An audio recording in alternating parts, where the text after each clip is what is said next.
Over the past few weeks, I've had the chance to have some interesting conversations with some interesting people, all about their experiences in music.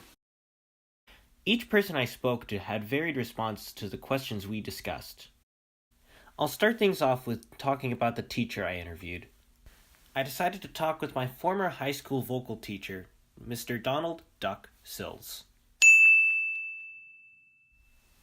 Being a graduate of the Don Wright Faculty of Music in 2003, he has had plenty of experience in music, learning from his former mentors such as Ken Fleet, Jen Moyer, Brenda Zadorsky, and many more. Together we discussed the meaning of teaching music in an ever-changing society and what it meant to him as a music teacher. There's so much to do in a sense of being a big brother, a caregiver, like a mentor, inspire them. You have the disciplinary, it's so much that a lot of kids aren't getting from home or other institutions or other ways. So it's just that balance of trying to help the next generation be good people first. And then, there's curriculum and all that kind of stuff. So what does it mean to be a teacher in today's society? It means a lot in the sense of help make the next generation, help encourage the next generation to be the best they can and be good people. It was interesting to note that some educators have this sort of mentality to ensure that the next generation be better than the next, while other teachers seem to avoid this idea. More on that as we dive into the student's perspective. We also discussed his experiences being a choral conductor for nearly 8 years.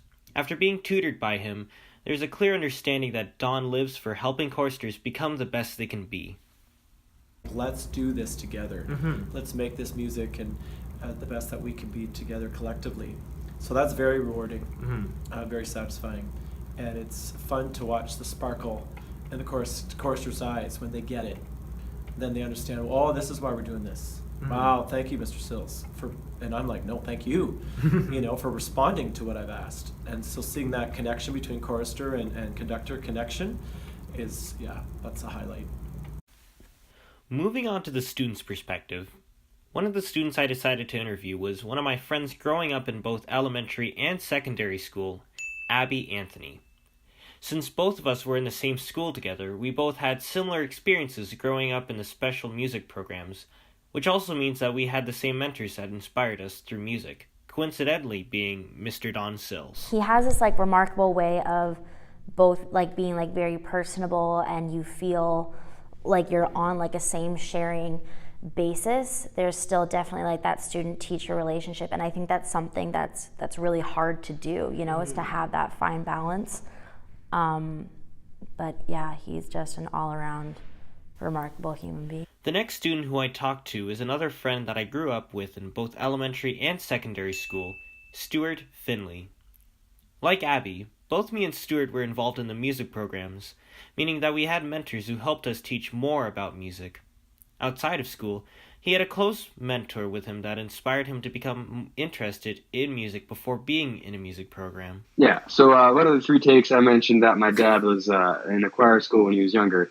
And him being involved in music and listening to all that music kind of inspired me to listen to the same type of music that he listened to. The last student I interviewed was my older brother, Benedict. The one big difference between him and the other students I talked to is the experience he had in music growing up. He grew up being self-taught in theory workbooks and having a private violin instructor at a very young age. What surprised me was the response I got from him after reflecting on his experience with his instructor. In terms of their teaching style altogether, I couldn't say that I fully enjoyed it. I did enjoy what I learned, which is the ability to sort of play a few songs on the violin in terms of teaching style, and what I've learned from that school. I can't really say for other music teachers, but from the one that I had, not that much came out of it.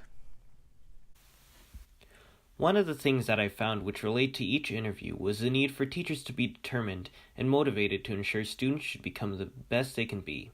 Although very prominent with my interview with Don, it was evident to the 3 students that I talked to that this is what draws students to enjoy the learning aspect with the teacher.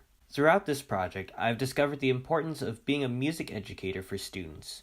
The teacher's style of education and their approach of teaching students the curriculum could affect a student's opinion of music in the classroom, as well as their own opinion about music in general.